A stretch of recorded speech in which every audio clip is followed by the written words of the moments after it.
आइए बच्चों, आप लोग का इस वीडियो में स्वागत है। और मैं आप लोग को इससे पहले कई लेक्चर हो चुके हैं। आज इस वीडियो में जो 1885 से भारतीय राष्ट्रीय कांग्रेस चल रही थी, भारत की स्वतंत्रता तक, आज हमें भारत की स्वतंत्रता कर प्राप्ति कर लेना है। और इस वीडियो में हम आप लोग से उम्मीद है कि आप लोग मेरे सभी वीडियो को देखे होंगे। अगर नहीं देखे होंगे तो पिछले सारी वीडियो को हमने एक लिंक में प्लेलिस्ट के डिस्क्रिप्शन में डाल देंगे और उसमें जाकर आप लोग देख लीजिएगा। अब देखिए, आज अब हम शुरू करते हैं। उस वीडियो में जो हुआ था, पहले हमने बताया था कि एक छोटा सा पार्ट उसमें छोड़ दिए थे, बारदोली सत्याग्रह 1928 का। अब उसके बाद इसके बाद बारदोली सत्याग्रह को 1943 तक हम शायद करा दिए थे उसमें। अब सीधा यहाँ तक 1944-45 से देखना है 50 तक।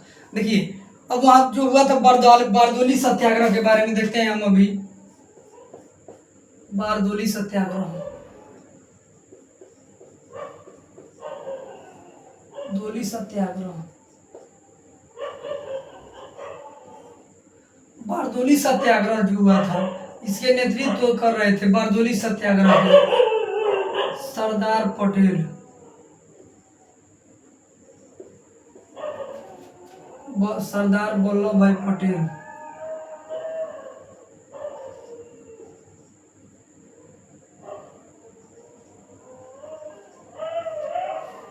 सरदार वल्लभ भाई पटेल।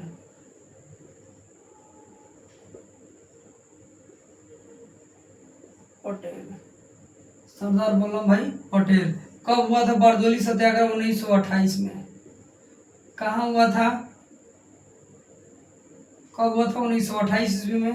कहाँ हुआ था? बारदोली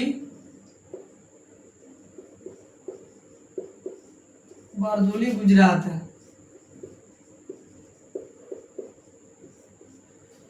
हो गया था। इसमें बहुत सारा इसका मुख्य उद्देश्य था। देखिए, बारदोली सत्याग्रह का नेतृत्व कर रहे थे वल्लभ भाई पटेल। वल्लभ भाई पटेल इस बारदोली सत्याग्रह के क्या कर रहे थे? नेतृत्व कर रहे थे। बारदोली सत्याग्रह कब हुआ था? 1928 में। बारदोली पड़ता है कहाँ? गुजरात में। बारदोली जगह हुआ था, इसलिए इस नाम पर बारदोली सत्याग्रह।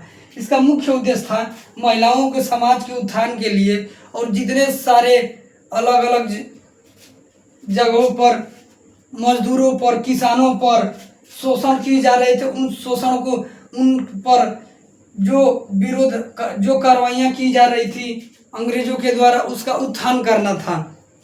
यानी उसको लोगों को, उन लोग को सबको समान अधिकार दिया और सब लोग मिलजुल कर अंग्रेजों के विरुद्ध लड़ाई लड़ने की बात कर रहे थे। कौन?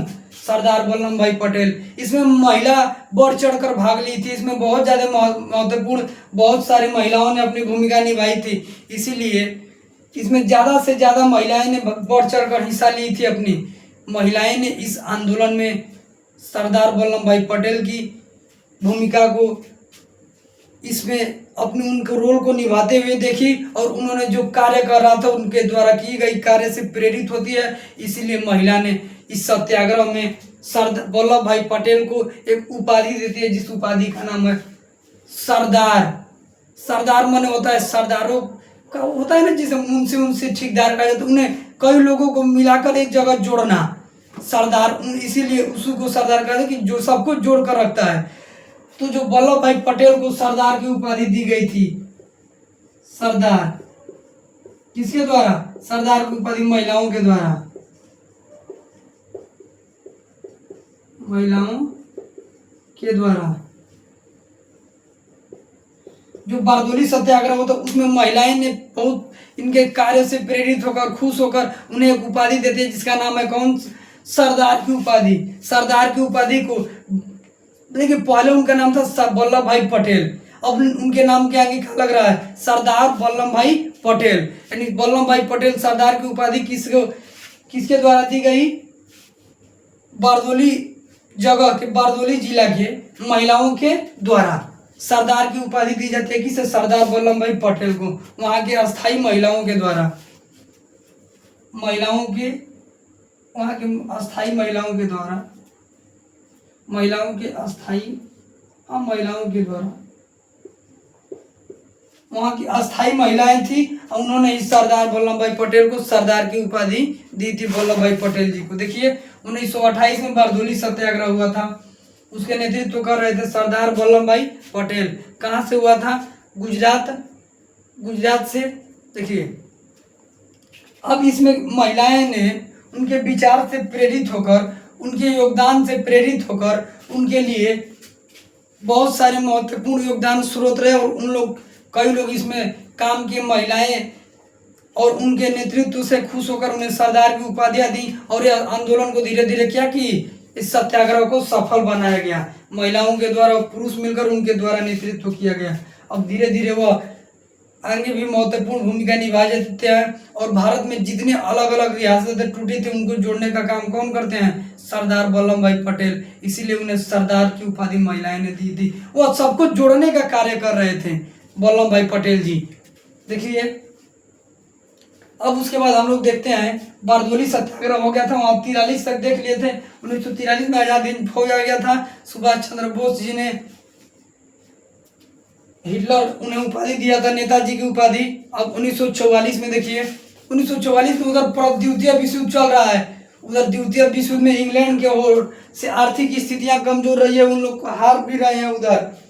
अब उसी समय अमेरिका में ब्रिटेन वुड्स सम्मेलन भी चल रहा है। 1944 में उन लोग की स्थिति इंग्लैंड की दयनीय होती गई। इधर अपने सैनिक लाकर कौन ला देते हैं? सरदार वल्लभ भाई पटेल अपने सैनिक लाकर, सुभाष चंद्र, यहाँ पे सरदार वल्लभ भाई पटेल जी बारदोली सत्याग्रह 28 में पूर्ण रूप से इधर भी सैनिक बना लिए। और उधर 1943 से कौन? जापान जर्मनी से होते हुए सुभाष चंद्र बोस जी भी अपने क्या लाते हैं? सैनिक को लाते हैं। इधर युद्ध में अंग्रेजों को पराजित करने के लिए विचार अपना रहे हैं। और उधर अंग्रेज पहले से ही क्षतिग्रस्त हो रहा है, द्वितीय विश्व युद्ध में हार रहा है, सैनिक कमजोर हो रहे हैं, आर्थिक स्थिति कमजोर हो रही है, हर जगह से लोग, उनके कमजोरियां धीरे धीरे बनती जा रही है। अब देखिए उधर उसके बाद 1944 में हो गया ब्रिटेन वुड्स सम्मेलन, अमेरिका में चलाया गया था। अब देखिए 1945 में जो होता है द्वितीय विश्व युद्ध समाप्त, द्वितीय विश्व युद्ध समाप्त।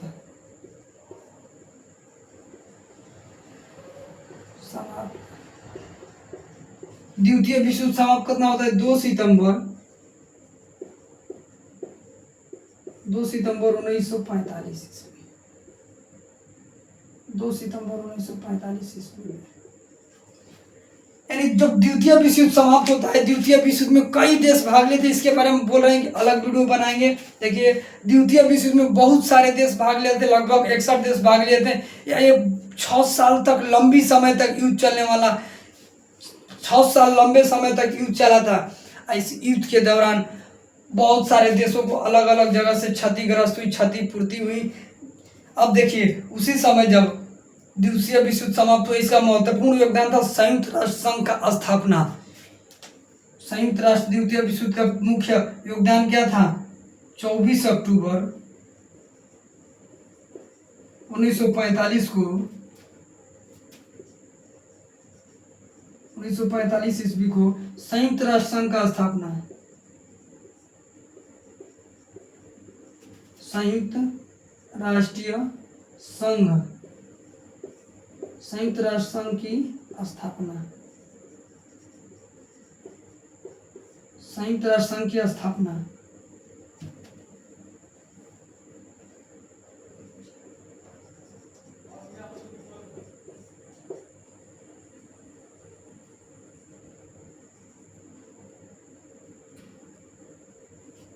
चौबीस अक्टूबर 1945 ईस्वी को इसका मुख्य योगदान था। द्वितीय विश्व जब समाप्त होते उसके परिणाम में संयुक्त राष्ट्र संघ का स्थापना किया गया था। उसे रोकने का हर, जब द्वितीय संयुक्त राष्ट्र संघ का स्थापना हुई उसके बाद हर देश में जो युद्ध हो रहे थे उसको शांति किया जाने लगा। द्वितीय विश्व बहुत सारा योगदान रहा भारत की स्वतंत्रता के समय। उसी समय भारत को धीरे धीरे स्वतंत्रता की प्रेरणा मिलती है। उसके बाद धीरे धीरे 1946 ईस्वी में आता है cabinet mission. Cabinet cabinet mission.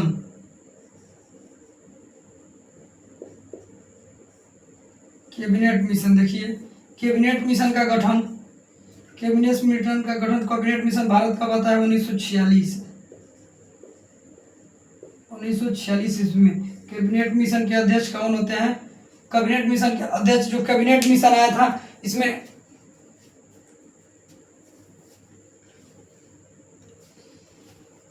Cabinet mission Bharat जब आया था 1946 ईस्वी में, इसमें अलग अलग स्तर के अलग अलग अध्यक्ष बनाए गए थे।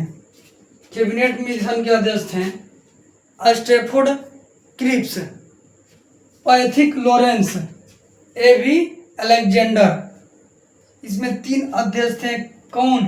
कैबिनेट मिशन के Stafford Cripps, Stafford Cripps,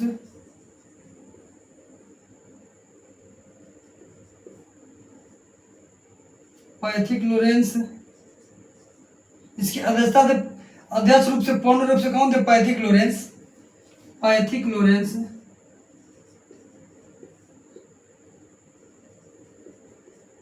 Pethick Lawrence एक थे।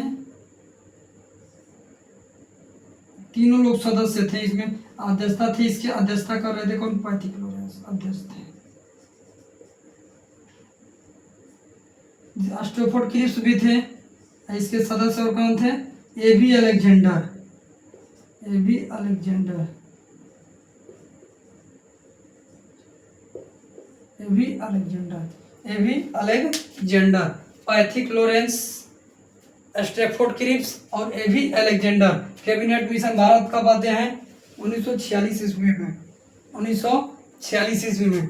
इसका मुख्य उद्देश्य था कैबिनेट मिशन का भारत में स्टैफोर्ड जो क्रिप्स, अरे कैबिनेट मिशन जब भारत आता कि भारत के लोग ने भारत का संविधान स्वयं बनाएंगे, अपने संविधान को स्वयं तैयार करेंगे।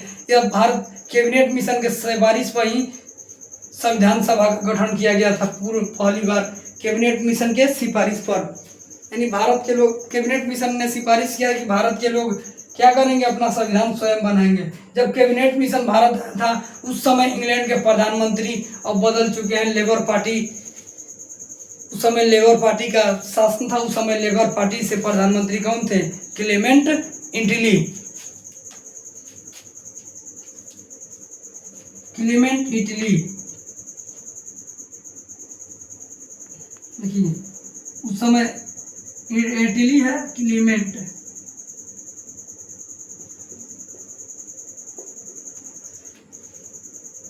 क्लेमेंट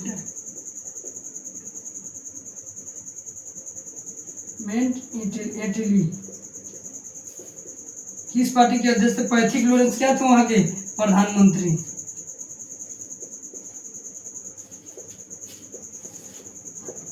किस पार्टी के थे? लेबर पार्टी से, लेबर पार्टी, लेबर पार्टी से थे कौन? Clement Italy. उस समय प्रधानमंत्री थे पैथिक लॉरेंस।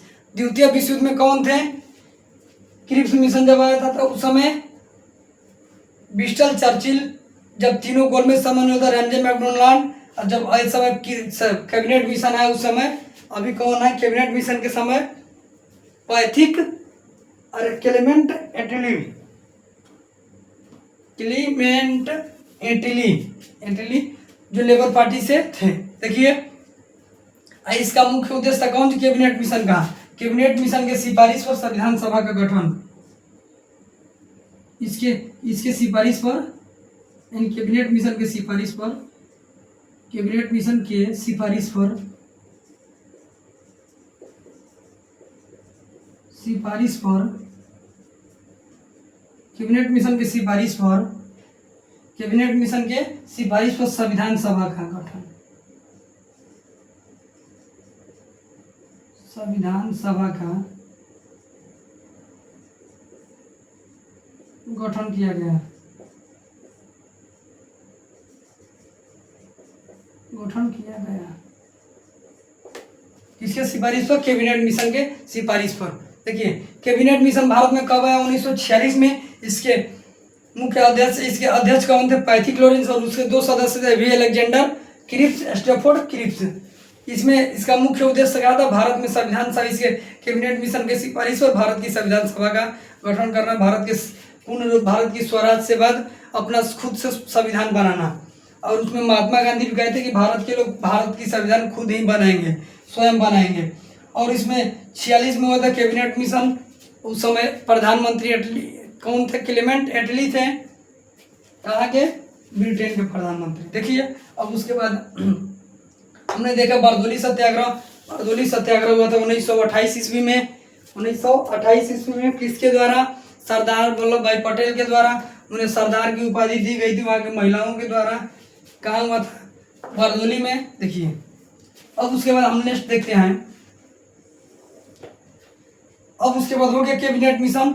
अब 1947 में भारत की स्वतंत्रता।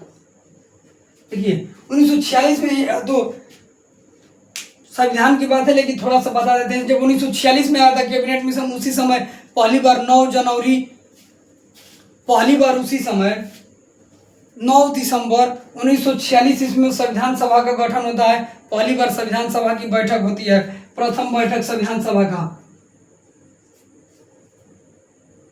संविधान सभा की प्रथम बैठक, संविधान सभा का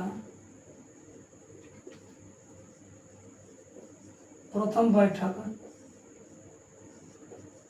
संविधान सभा का प्रथम बैठक होता है कब? 9 दिसंबर 1946। 1946। इसके अध्यक्ष कौन थे? 9 दिसंबर 1946 अध्यक्ष थे अस्थायी वरीयता माने ना उसके उम्र के आधार पर, आयु के आधार पर। उनमें सबसे श्रेष्ठ, सबसे उम्रदराज व्यक्ति थे कौन? सच्चिदानंद सिन्हा। तो उन्हें ही बना दिया गया था अस्थायी अध्यक्ष। अस्थायी अध्यक्ष कौन थे? सच्चिदानंद सिन्हा। सच्चिदानंद सिन्हा। अब उसके बाद जब 11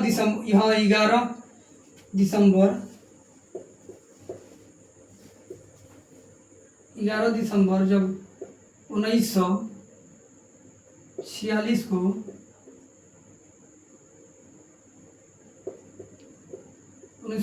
को जब दूसरा बार होता है, दूसरी बार, सेकेंड बार होती संविधान सभा का बैठक, तो इस समय इसकी अध्यक्षता कौन कर रहे थे? अस्थायी अध्यक्ष कौन थे? अस्थायी अध्यक्ष अब कौन थे? डॉक्टर राजेंद्र प्रसाद।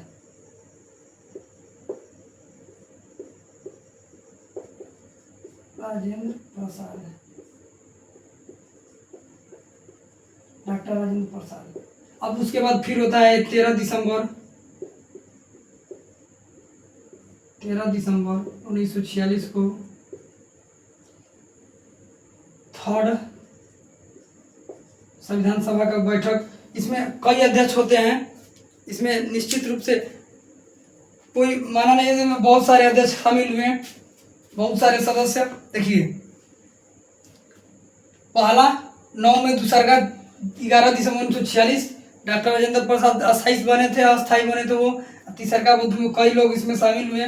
अब देखिए हम लोग का मुख्य धीरे धीरे भारत कई आंदोलन की, कई नाराएं दी, उसके बाद धीरे धीरे भारत की स्वतंत्रता, जो ब्रिटेन इसके आह्वान पर इंग्लैंड लोग क्या करते हैं? भारत को छोड़कर जाने लगते हैं और भारत की स्वतंत्रता, ब्रिटेन अब अलग देश हो गया था, क्योंकि 1940 में ही ब्रिटेन पाकिस्तान शब्द ब्रिटेन से अलग, ब्रिटेन के सपोर्ट से वह पाकिस्तान अलग हो गया भारत से। उस समय प्रथम बार पाकिस्तान शब्द का प्रयोग चौधरी रहमत अली ने किया था। अब जो पाकिस्तान अलग हुआ है, तो पाकिस्तान को स्वतंत्रता ब्रिटेन ने, रिश्ते में जो भी कुछ कहिए उनके रिश्तेदार लगते थे, साथ लगता था, इसीलिए उन्हें अपने रिश्तेदारी के चलते उनको एक दिन पहले हमसे आज़ाद किए थे 14 अगस्त 1947 ईस्वी को। जबकि भारत को एक दिन आज़ाद करते हैं 15 अगस्त 1947 को। इस दोनों लोगों देशों की क्या हो जाती है, स्वतंत्रता प्राप्त हो जाती है। उसी जब दोनों देशों को अलग अलग समय पर स्वतंत्रता प्राप्त होती है तो भारत में एक अलग स्वतंत्रता की लहर आती है, बहुत खुशहाली आती है कि भारत अब स्वतंत्र हो गया है। लेकिन भारत की अब संविधान का क्या किया जाता है, संविधान बनाने की बात की जाती है, क्योंकि अब तो पाकिस्तान अलग हो गया। अब महात्मा गांधी कहते हैं कि जितने सारे मुस्लिम है भारत के, अगर भारत में रहना है तो रहो, नहीं तो पाकिस्तान जाना है तो जाओ। इसी समय इनके विचारों को कई लोग को थोड़ा सा अच्छा लगता है, कोई लोग इसे बुरा समझते हैं कि क्यों कह रहे हैं कि जाना है तो जाओ, रहना है तो रहो। और लोग का मतलब था कि सबको रखिए ना तो सबको भेज दीजिए। लेकिन वो सामाजिक नेता है, वो बहुत बड़े स्तर के नेता है, तो ऐसे कैसे कह दे कि हमें आपसे मतभेद है। जो लोग जिससे लगाव है भारत माँ से, वो लड़ रही है भारत में, या तो नहीं रहना है तो चले जाइए। महात्मा गांधी ने कुछ सोचकर ही कहा था। अब उसके बाद जो भारत की स्वतंत्रता मिलती है, पाकिस्तान को मिल जाती है 14 अगस्त 1947। 1947 को पाकिस्तान का हो जाता है स्वतंत्र। भारत कब होता है, 15 अगस्त 1947 को कौन भारत स्वतंत्र होता है। भारत की स्वतंत्रता प्राप्त होती है कब, 15 अगस्त 1947 ईस्वी। क्या हो जाता है, भारत स्वतंत्र हो जाता है। इस समय जब भारत स्वतंत्र होता है, इस समय जब भारत की स्वतंत्रता के समय महात्मा गांधी जी कहाँ गए थे, उस समय महात्मा गांधी जी कोलकाता में थे, क्योंकि उन्हें असहयोग आंदोलन के बाद उन्हें गिरफ्तार कर लिया गया था।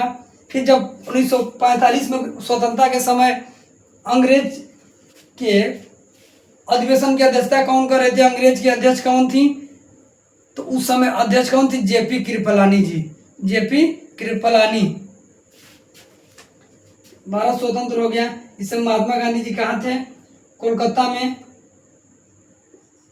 महात्मा गांधी जी कोलकाता। महात्मा गांधी जी कोलकाता थे,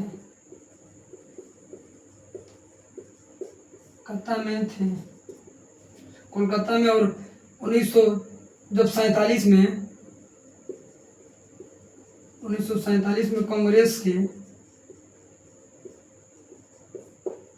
कांग्रेस के अध्यक्ष कौन थी, जेपी कृपलानी।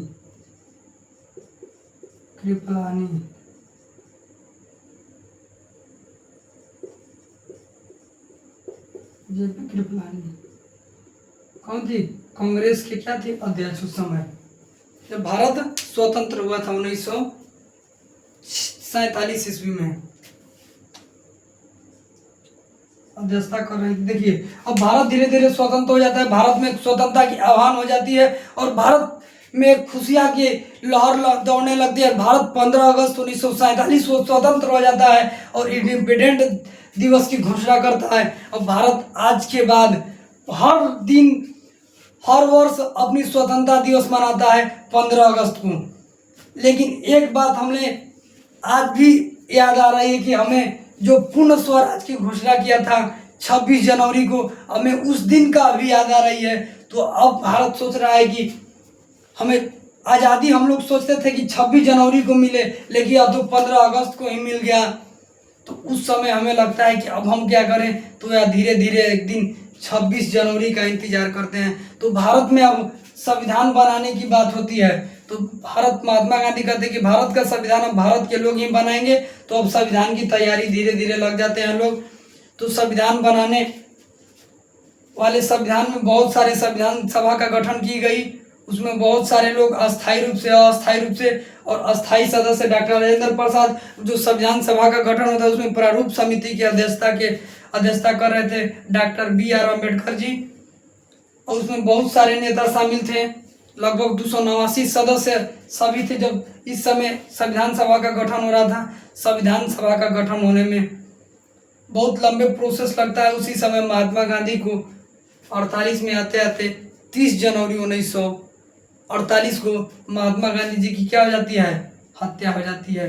किसके द्वारा, नाथूराम गोडसे के द्वारा उनकी मारकर क्या कर देती है, हत्या कर दी जाती है। नाथूराम गोडसे द्वारा। वो हम पहले बोले थे कि आगे वाले पार्ट में गांधी जी की जीवनी के बारे में सारे हमने परिचय के बारे में बता देंगे अगले वाले वीडियो में कि महात्मा गांधी जी की जीवनी। महात्मा गांधी जी के 30 जनवरी 1948 को नाथूराम गोडसे के द्वारा गोली मारकर हत्या कर दी जाती है। अब देखिए उसके बाद भारत का संविधान बनाते हैं कई सदस्य। प्रारूप समिति के अध्यक्ष doctor B are Ambedkar ji संविधान सभा का निर्माण करते हैं। उसमें संविधान का गठन करने में 2 वर्ष 11 माह 18 दिन लगता है। जब संविधान बनना तैयार होता है, धीरे धीरे संविधान बनता है। भारत की संविधान बनकर 26 नवंबर 1949 को तैयार हो जाता है। भारत को संविधान बनाने में 2 वर्ष 11 माह 18 दिन लगा था। भारत का संविधान। अब हम यहाँ नहीं लिख रहे हैं कि नाथूराम गोडसे ने गांधी जी की मार के हत्या कर दी, देखिए चाहे वो भी लिख दें। ऐसे तो उनके बारे में जीवनी में बताइए क्या। देखिए महात्मा गांधी की हत्या 48 में हो जाती है। गांधी की हत्या, महात्मा गांधी की हत्या देखिए कब हो जाता है, 30 जनवरी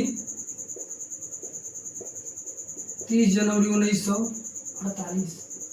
किसके द्वारा, नाथूराम गोडसे के द्वारा मारकर। नाथूराम गोडसे, नाथूराम गोडसे के द्वारा। अब देखिए कहाँ पर मृत्यु होता है इनको, दिल्ली में मारे जाए। कहाँ, राजघाट। दिल्ली में इनका समाधि स्थल कहाँ है, राजघाट। समाधि स्थल का नाम राजघाट, जो कहाँ स्थित है, दिल्ली में। समाधि स्थल दिल्ली। देखिए समाधि स्थल कहाँ स्थित है, दिल्ली में। उनका समाधि स्थल का क्या नाम है, राजघाट। अब उनकी क्या हो जाती है, यहीं पर मृत्यु हो जाती है। अब देखिए अब धीरे धीरे भारत की संविधान बनता है। 2 वर्ष 11 माह 18 दिन में लिखा जाता है। अब यहाँ देखिए हम देखे थे बारदोली सत्याग्रह, इसके नेता थे सरदार वल्लभ भाई पटेल। 1928 में होता है। कहाँ, बारदोली जिला में, गुजरात में। इसमें महिलाओं के द्वारा सरदार वल्लभ भाई पटेल को सरदार की उपाधि दी जाती है। अब देखिए भारत का जब संविधान बनता है कितने दिन में, संविधान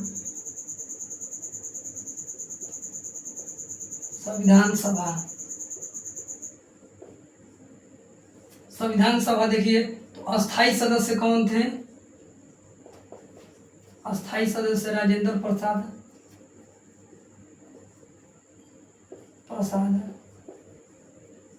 प्रारूप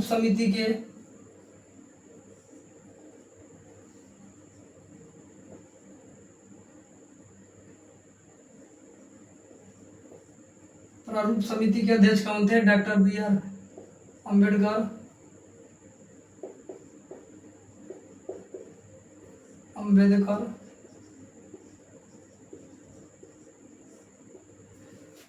अब देखिए प्रारूप समिति के अध्यक्ष हो गए। संविधान कितने दिन में बनता है, 2 वर्ष। संविधान सभा भारतीय संविधान 2 वर्ष 11 माह 18 दिन। कब तैयार हो जाता है, 26 नवंबर 1949। 26 नवंबर 1949 को भारत की संविधान बनकर क्या हो जाती है, तैयार हो जाती है। भारत की संविधान अधिनियमित कब होता है, यानी अंगीकृत कब होता है, भारत संविधान दिवस कब मनाया जाता है, 26 नवंबर को।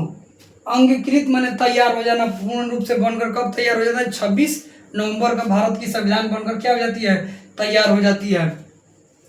अब देखिए जब भारत का संविधान बनकर तैयार हो जाता है 26 नवंबर 1949 को कितने दिन में? 2 वर्ष 11 माह 18 दिन में। देखिए संविधान सभा के प्रारूप समिति के अध्यक्ष पूरे तैयार, इसमें कुल कितने सदस्य थे? 279 और 299 कुल सभी सदस्य कितने थे? 299 कुल सदस्य 299। अब देखिए भारत की संविधान जब 26 नवंबर को बनकर तैयार हो गया, भारत की संविधान की घोषणा कब करे? तो भारत का संविधान को घोषणा हमें 26 जनवरी की इंतजार थी। तो भारत का संविधान अभी घोषणा नहीं होता है, क्योंकि अब सब लोग सोचते हैं कि अब भारत का संविधान अभी घोषणा हो जाएगा, तो हमें उस सब 26 जनवरी को जो यादगार बनाना है वो कैसे बन पाएगा? तो इसीलिए संविधान को 2 माह बाद दिसंबर 26 जनवरी 2 माह बाद संविधान को लागू किया जाता है, यानी 26 जनवरी 1950 को भारत की पूरी शासन, भारत की विश्व में सबसे बड़ी लिखित संविधान माना जाता है। भारत की सबसे बड़ी संविधान कब लागू होता है? भारत की संविधान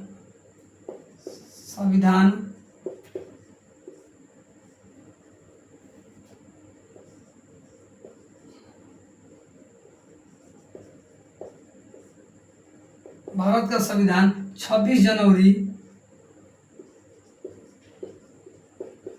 1950 ईस्वी को लागू होता है।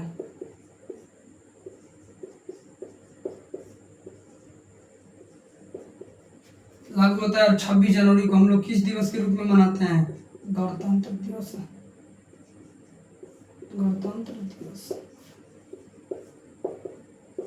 भारत की आज गणतंत्रता प्राप्त हो जाती है 26 जनवरी को, और 26 जनवरी को संविधान सभा पूरी क्या कर देते हैं? लागू कर दी जाती है। आज संविधान सभा 26 जनवरी का हमें इसलिए इंतजार की, क्योंकि 1930 में हम लोग ने पूर्ण स्वराज की घोषणा की थी। उसी यादगार में हमने 26 जनवरी को भारत का संविधान लागू कर भारत में पूरे संविधान प्रारूप पूर्ण रूप से लागू हो जाता है, और भारत में एक स्वतंत्रता प्राप्ति हो गई, संविधान भी लागू हो गया, और भारत में अस्थायी रूप से चलने लगा। अब भारत की विकास धीरे धीरे हम लोग की धीरे धीरे विकास करने लगे।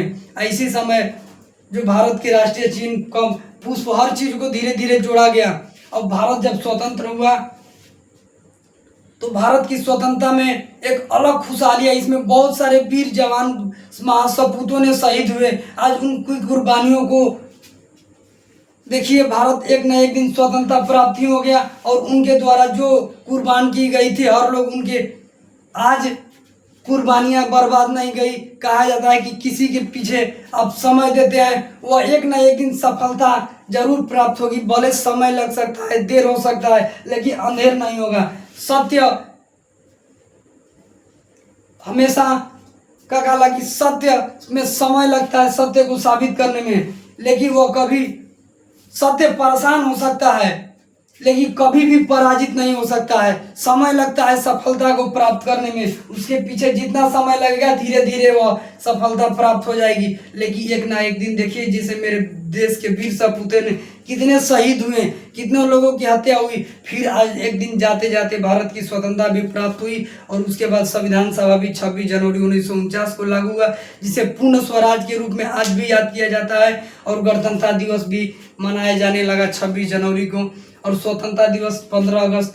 भारत में बहुत सारी खुशियां लाई, और भारत की आज़ादी के लिए इतनी सारी आंदोलन क्रांति नारा दी गई, कई सारे महापुरुषों ने इसमें बहुत सारे योगदान है।